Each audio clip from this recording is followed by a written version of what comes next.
चंदा, ताडोबामधील कोलारा आणि नवेगाव झोनमधची तू अनभिषिक्त सम्राज्ञी. अलिदंजा गेटमधून तसेच निमडेला आणि नवेगाव गेटमधून तुझं नेहमी दर्शन व्हायचं. डिसेंबर 24 आणि नंतर पुन्हा एप्रिल 25 मध्ये तू आम्हाला दर्शन दिलं. डिसेंबर 24 मधलं दर्शन मुखदर्शन होतं, तर एप्रिल 25 मधलं दर्शन मात्र जास्त सुखावणारं वाटलं. आता पुन्हा नोव्हेंबर 25 मध्ये मी ताडोबामध्ये येणार होतो आणि जायला निघालोच, तर बातमी येऊन धडकली, तुझं तिथून स्थलांतरण झालंय सह्याद्री व्याघ्र प्रकल्पामध्ये. तुझी लहानाची मोठी झालीस तू ताडोबामध्ये.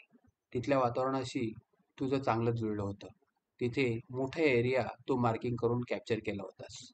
आता पूर्ण नवीन ठिकाणी आलीस.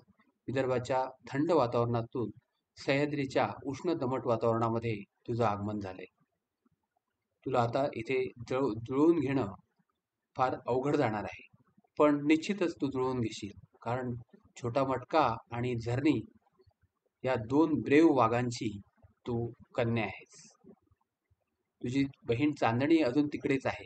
तू मात्र सर्व परिवाराला सोडून इथे आली आहेस. इथे का आली आहेस, तर इथला परिसर तुला पुन्हा समृद्ध करायचा आहे. इथे वंशावळ निर्माण करायची. तू वाघडोह आणि मटकासूर यांची नात आहेस आणि छोटा मटका याची कन्या आहेस.